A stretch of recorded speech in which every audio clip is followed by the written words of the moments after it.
Sur le tapis rouge, Chiwetel Ejiofor, qui a remporté un BAFTA et une nomination aux Oscars pour son rôle dans 12 Years a Slave en 2014, a évoqué les défis de la réalisation.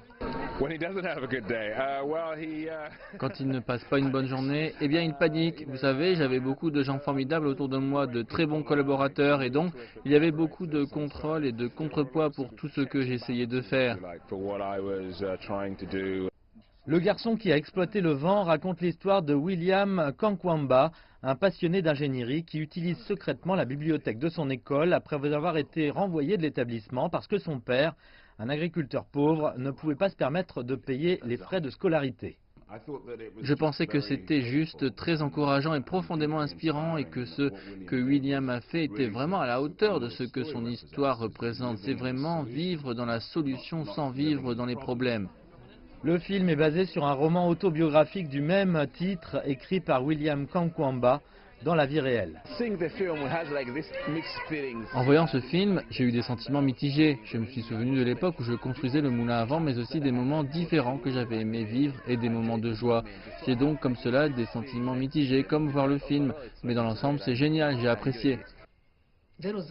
Le film est présenté dans la section spéciale du Gala de la Berlinale lors de la 69e édition du festival. Environ 400 films ont été projetés cette année.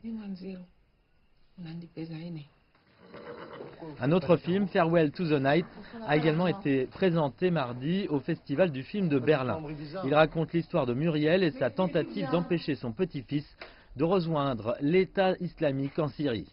Et les dialogues du film, ce ne sont pas du tout des dialogues que j'ai inventés avec Léa, c'est leurs propres paroles et ça m'intéressait, ces paroles, bien sûr, de les faire jouer par des acteurs, de les faire dire par des acteurs, mais aussi de les faire entendre par les spectateurs pour que justement le spectateur puisse tirer librement les conclusions de ces paroles. Non, c'est normal. Qu'est-ce que tu fais ? André Téchiné a ajouté qu'une grande partie du dialogue du film était basée sur des entretiens avec des djihadistes déradicalisés.